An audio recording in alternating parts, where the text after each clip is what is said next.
Apo dakilang Diyos na makapangyarihan, aming pinakamamahal na Panginoong Yesus, ang aming pasasalamat ay itoos sa aming mga puso. Sa araw-araw na kami iniingatan, mahal na Panginoon, binibigyan mo kami ng kalakasan.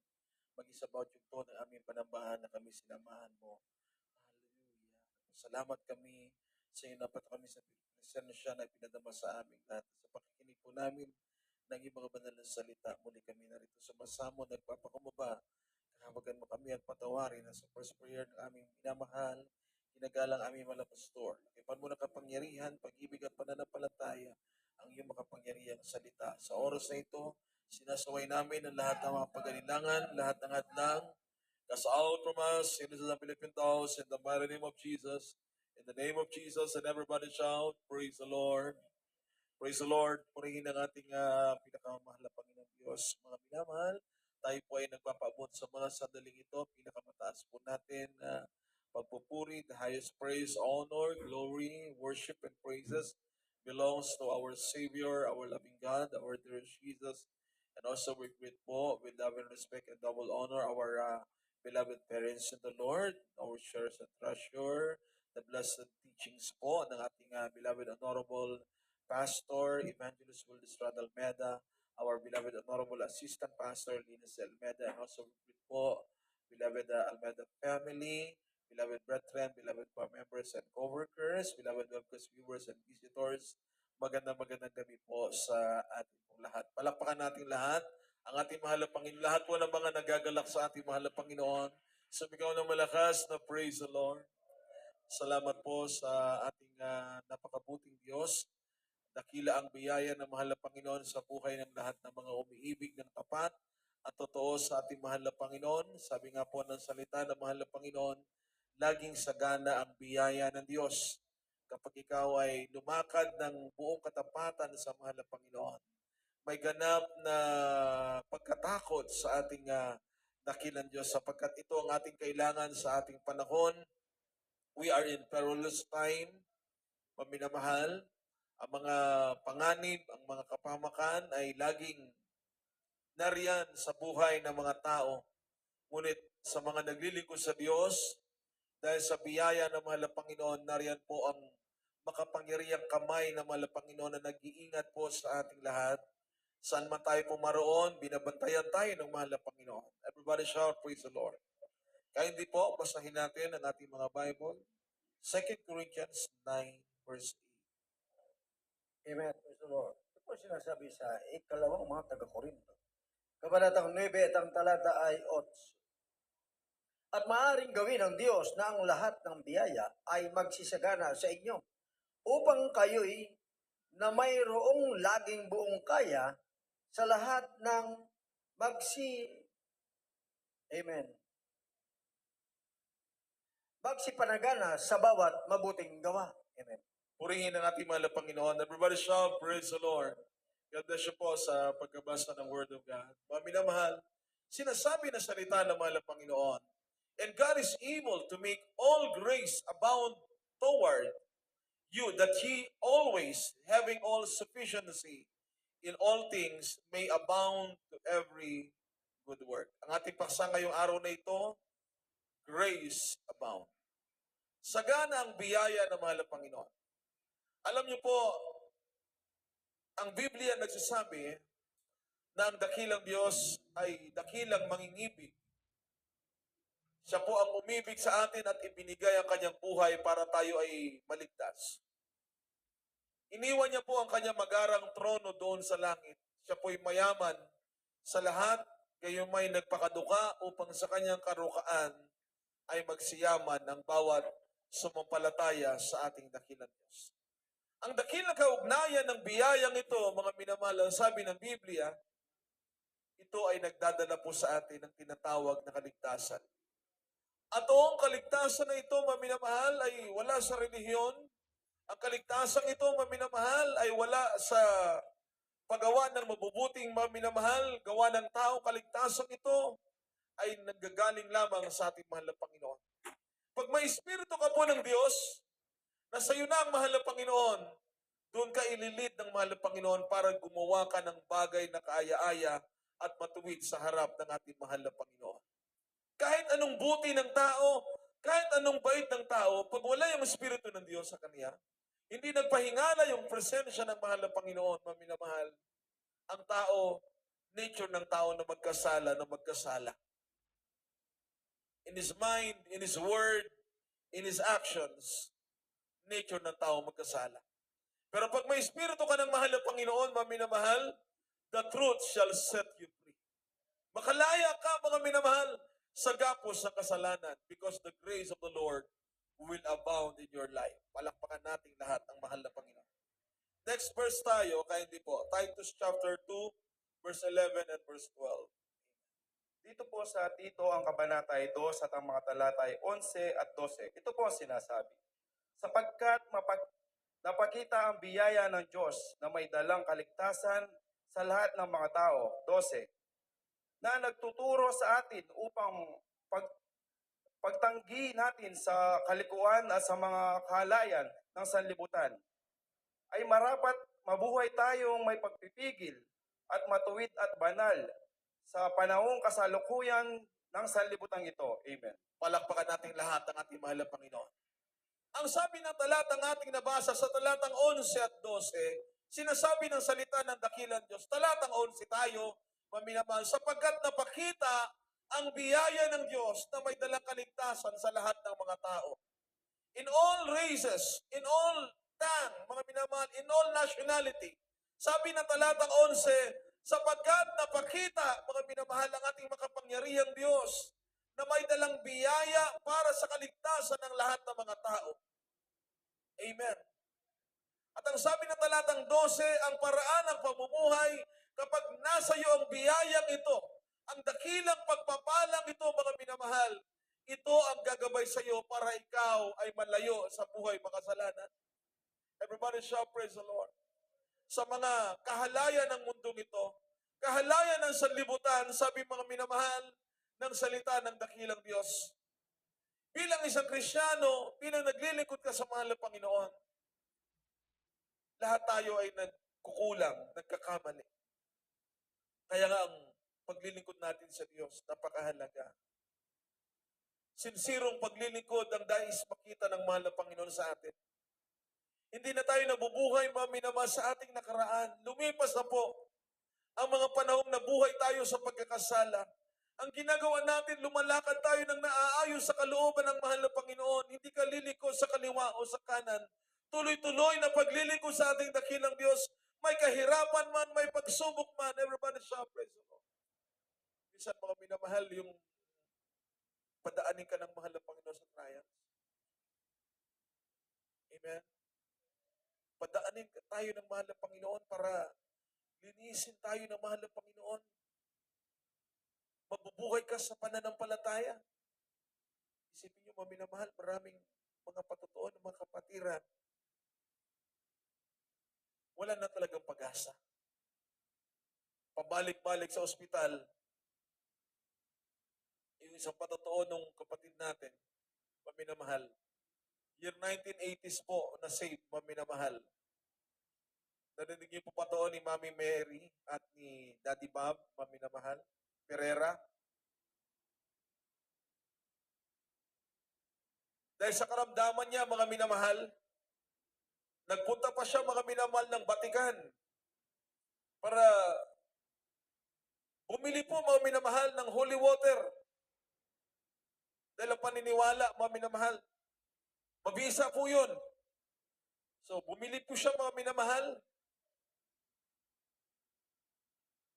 Isinakay po ng eroplano at inuwi ng Pilipinas. Nandun, mga minamahal, pinapahid niya doon sa katawan niya na may nararamdaman. Minsan, mga minamahal, pinanghilamos niya. Pero walang kagalingan. One day, mga minamahal, nakabili po ng newspaper si Daddy Bob Pereira. At nabasa niya po ang invitation sa banal na gawain ng Jesus Miracle Crusade International Ministry. Nakadalo po sila sa gawain ng mahal na Panginoon. Ang pagdalo po nila, doon nila napakinggan ang kapangyarihan ng salita ng mahal na Panginoon. Ang kapangyarihan na magagawa ng Diyos kahit ang imposibleng bagay, Kayang gawing posible ng mahal na Panginoon. Everybody shout, praise the Lord. Ilang araw na lang, mamamatay na. Pabalik-balik sa ospital. Naubos na halos ang pera. Pero po nung naka-attend sa gawain ng Jesus Miracle Crusade, kami na mahal, halos $500,000 na ang nagastos. Iba milyon na. Pero sa gawain ng mahal na Panginoon, dito natin narinig at napakinggan gaano katotoo ang Diyos natin. Amen. Amen. Pinagpala po tayong lahat ng mahal na Panginoon. Everybody shout, praise the Lord. May dalang kaligtasan po ito. Yung biyaya ng mahal na Panginoon. Ang mahal na Panginoon Diyos, hindi siya pumarito para hanapin yung mga righteous. Kundi naparito ang ating mahal na Panginoon. Our loving God came into this world to seek which was lost and to set the captives free. Tayo nakatanikala sa kasalanan.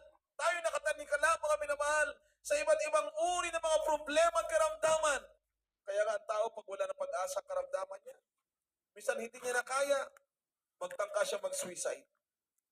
Magpakamatay na lang. Dahil ang pagkaalam ng tao na walang espiritu ng Diyos, pag namatay ka, tapos na ang problema mo. Pero ang tao ay nagkakamali. Pag namatay ang tao na hindi naglingkod sa Diyos, hindi pa katapusan ang buhay niya. Simula pa lang ng walang hanggang paghihirap. Kaya nga ang salita ng mahal na Panginoon ay pinangaral ng ating beloved parents in the Lord. May dalang kaligtasan ang isang naniwala sa salita ng Diyos, ang isang sumampalataya sa mahal na Panginoon. Kahit gaano katigas ang puso mo, palalambutin ng mahal na Panginoon. Amen. Everybody shout, praise the Lord. Dito ka mga minamahal, matututong magpuri sa mahal na Panginoon. Itaas ang kamay mo, maging masaya ang buhay mo, maging mapayapa ang buhay mo. Amen. May dalang biyaya ang kaligtasan ng bigay ng mahal na Panginoon sa atin. Kaya nga, sabi ng Bible, basahin natin, mga next verses po natin, Ephesians 2, verse 4 and 5 po, at ready na natin ang Acts 3, verse 1 hanggang verse 9. Dito po sa Efeso, Kabanata 2, ang talata po ay 4 at 5. Ngunit, ang Diyos palibhasa ay mayaman sa awa dahil sa kanyang malaking pag-ibig na kanyang inibig sa atin. Bagamat tayo mga patay dahil sa ating mga kasalanan, tayo binuhay na kalakip ni Kristo sa pamagitan ng biyaya, kayo'y nangaligtas. Amen. Amen. God bless you po. Praise the Lord. Next verse po tayo. Dito po sa mga Kabanatang 3 at ang mga talata ay 1 hanggang 9. Si Pedro at si Juan nga ay nagsipanhik sa templo ng oras ng panalangin na ikasiyam. At isang lalaki na pilay, buhat pa sa tiyan ng kaniyang ina ay dinadala roon na siya'y inilalagay nila araw-araw sa pintuan ng templo na tinatawag na Maganda upang manghingi ng limos sa nagsisipasok sa templo. Ito, pagkakita kay Pedro at kay Juan na nagsisipasok sa templo, ay namanhik upang tumanggap siya ng limos. 4. At pagtitig sa kanya ni Pedro, nakasama si Juan, ay sinabi, tingnan mo kami. At kanyang pinansin sila na umaasang tatanggap sa kanila ng anumang bagay. Datapat sinabi ni Pedro, pilak at ginto ay wala ako. Datapat ang nasa akin ay siya kong ibinibigay sa iyo. Sa pangalan ni Hesus Kristo, taga Nazaret, lumakad ka. At kanyang hinawakan siya sa kanang kamay, at siya'y itinindig, at pagdakay nagsilakas ang kanyang mga paa, Amen. at mga bukong-bukong, at paglukso. Siya'y tumayo at nagpasimulang lumakad, at pumasok na kasama nila sa templo na lumalakad at lumulukso, at nagpupuri sa Diyos. 9. At nakita ng buong bayan, siya'y lumalakad at nagpupuri sa Diyos. Amen. Everybody shout, praise the Lord. Namangha ang mga tao. Nakita nila yung himala ng ating mahal na Panginoon. Sabi ni Pablo at ni Juan, pilak at ginto ay wala kami. Amen. Kaya yung biyaya ng mahal na Panginoon sa pangalan ng ating pinakamamahal na Panginoong Kristo, ang ating Diyos na makapangyarihan na siyang dumirinig ng ating mga dasal at mga panalangin, ipinakilala ng ating beloved parents in the Lord, ating minamahal ginagalang mahal na pastor, ating minamahal ginagalang na assistant pastor, makapangyarihan ang pangalan ng ating pinakamamahal na Panginoong Kristo. Walang ibang dapat na tawagang pangalan kundi ang pangalan ng mahal na Panginoong Diyos. Ang sabi ni Pablo, ang sabi ni Peter and ni John, maminamahal, pilak at ginto ay wala kami.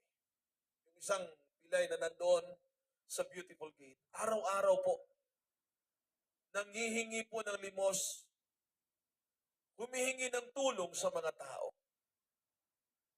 Pero nung araw na yan, maminamahal, nakanta niya ang malaking himala sa buhay niya. For many years na nandun po siya sa beautiful gate, nakita ng mga tao mga minamahal na hindi siya lumalakad. Ngunit dumating ang mga lingkod ng Diyos, si Peter at si John, mga minamahal, na kanasiyahan na kapangyarihan ng mahal na Panginoon. Silver and gold have I not, but we have the name of Jesus. In the name of Jesus, rise up and walk. Nung oras na yan, mga minamahal, tumayo siya at nakita ng mga tao na mga minamahal. That is the grace of the Lord. It brings healing. Everybody shout, Amen. Kaya mga minamahal, sa madalang gawain ng Jesus Miracle Crusade, kung isusulat sa libro, mga minamahal, hindi kakasya, mga minamahal, sa isang napakakapal na libro, ang lahat ng ginawa ng mahal na Panginoon sa madalang gawain ng Jesus Miracle Crusade. For 50 years, ang sakripisyo ng ating beloved parents in the Lord. Many times of sleepless night, fasting. Hindi sila kumakain, maminamahal. Para ang tao na makarinig na salita ng Diyos, ng ebanghelyo ng ating mahal na Panginoon.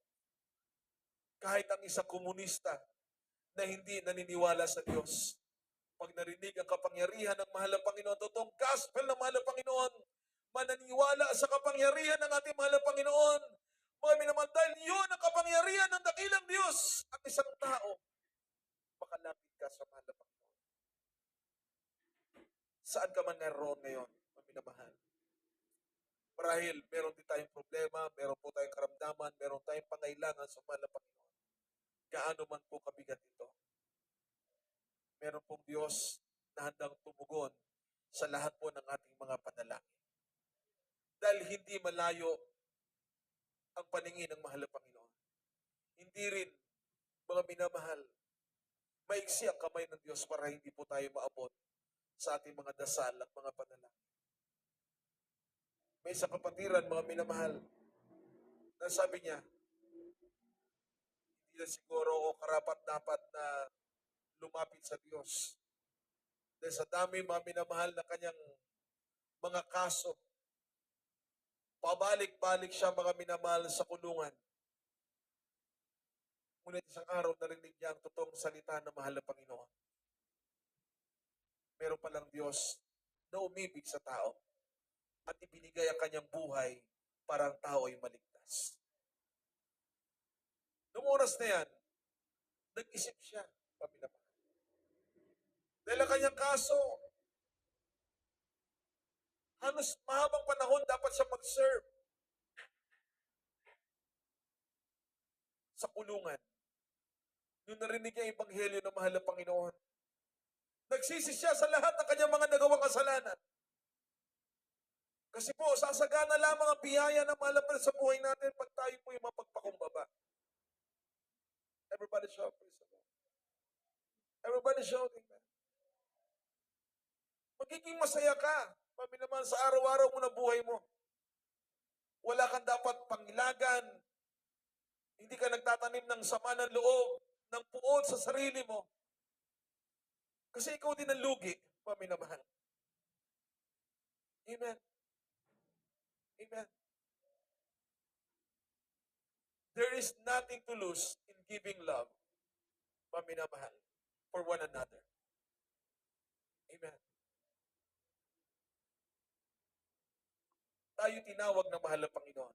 Mahal na mahal tayo ng ating dakilang Diyos.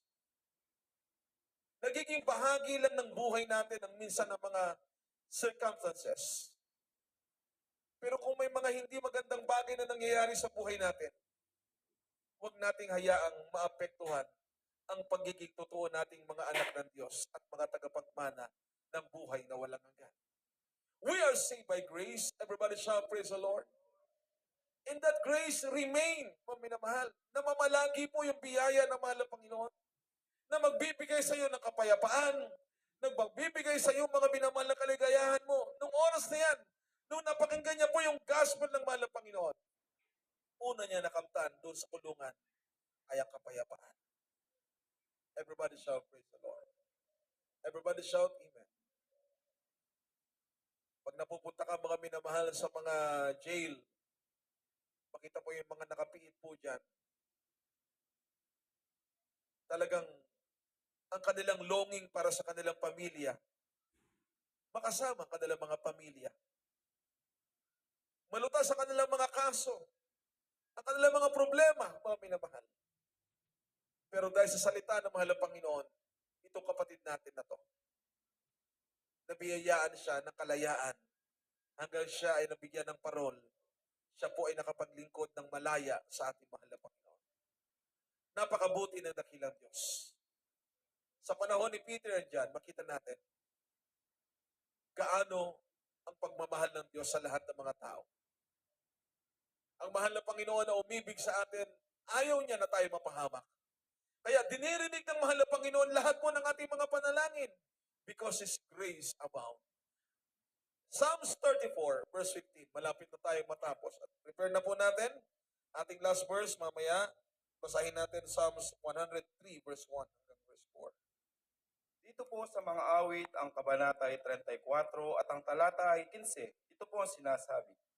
Ang mga mata ng Panginoon ay nakatitig sa mga matuwid at ang kanyang mga pakinig ay nakabukas sa kanyang daing, sa kanilang daing. Amen. Amen. Praise the Lord. Hallelujah. Last verse po tayo.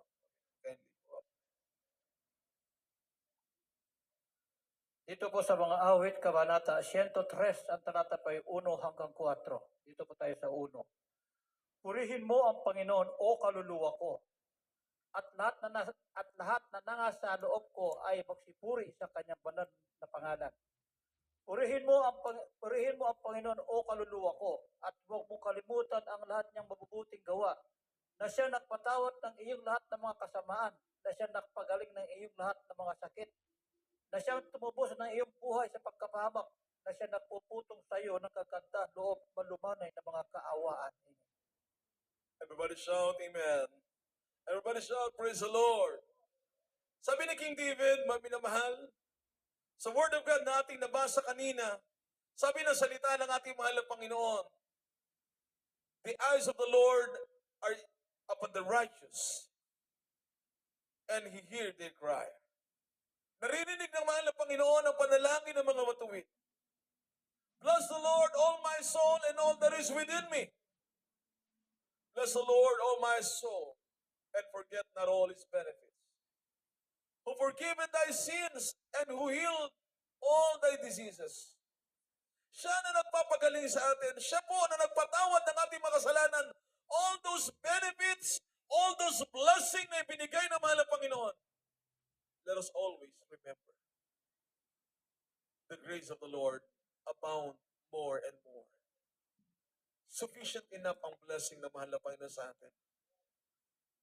Kaya nga, the best na pwede mong ibigay, irigalo sa iyong kapwa.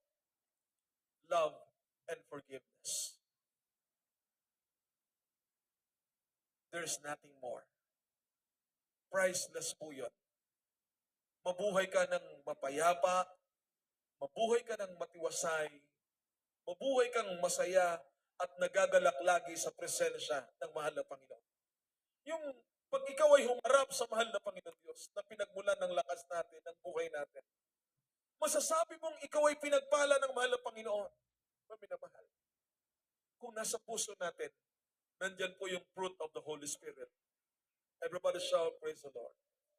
Everybody shout, amen. love, peace, joy, meekness, gentleness, kindness, long-suffering, patience, faith. Against such, there is no law. Pag ang Espiritu ng mahal na Panginoon nagpapahingalay sa puso natin, yung Espiritu ng Diyos, it can drive out all evil spirit. Ma-drive out yung mga masasamang espiritu, mga minamahal, na malakit sa paglilingkod mo sa Diyos. Tutulungan ka ng mahal na Panginoon, palalakasin ka ng mahal na Panginoon, habang nasa puso mo, mga minamahal, ang malaking pag-ibig mo at pagmamahal sa Diyos. Everybody shout, praise the Lord. Sabi ni King David, o minamahal, Amen. Amen. Bless the Lord, O my soul, and all that is within me. Purihin mo ang Diyos. Awitan mo lagi ang mahal na Panginoon. Huwag kang magsasawa, huwag kang magbabago. Amen? Amen? Kung nagsimula ka, mga minamahal, ang blessing na nakita natin, na laging sinasabi ng beloved parents of the Lord, na sa prayer. May kahirapan man, may pagpapala man, may kalakasan man, o anumang sitwasyon sa paligid mo, huwag mong babaguhin yung prayer. Manatili ka. Everybody shout, praise the Lord. Everybody shout, amen. Minamahal. Manatili ka sa iyong ginagawa. Dahil pag binawasan mo yan, mga minamahal, unti-unti, mawala yung joy mo. Mawala, mga minamahal, yung iyong kasiyahan, yung kagalakan, dahil ang buhay natin, nasa presensya ng mahal na Panginoon. Everybody shout, praise the Lord. Pansinin mo, every gawain. If the grace of the Lord abound in your life, yung biyaya ng mahal na Panginoon, higit po sa material na pagpapala na ating nakakamtan. Higit po sa lahat, mga minamahal, ng magagandang kalagayan po natin. May magandang bahay ka, may brand new kang sasakyan. Higit po yung blessing kapag ikaw, sa presensya ng mahal na Panginoon, nagpapahingala yung puso mo. Nagagala ka lagi sa mahal na Panginoon. Sa pagsambit mo lang ng pangalan ng mahal na Panginoon, nararamdaman mo na yung presensya ng mahal na Panginoon. Kaya wala kang katakutan, kahirapan, wala kang katakutan, mga minamahal, na anumang pagsubok sa buhay, mga minamahal. Hindi ka mawalay sa presensya ng mahal na Panginoon. Lagi nariyan ang kalakasan na ibibigay ng mahal na Diyos natin. Everybody shout, praise the Lord. We serve the true and living God. Totoo ang Diyos natin. Totoo po ang lahat po na mga ipinangaral at tinuro ng beloved parents in the Lord.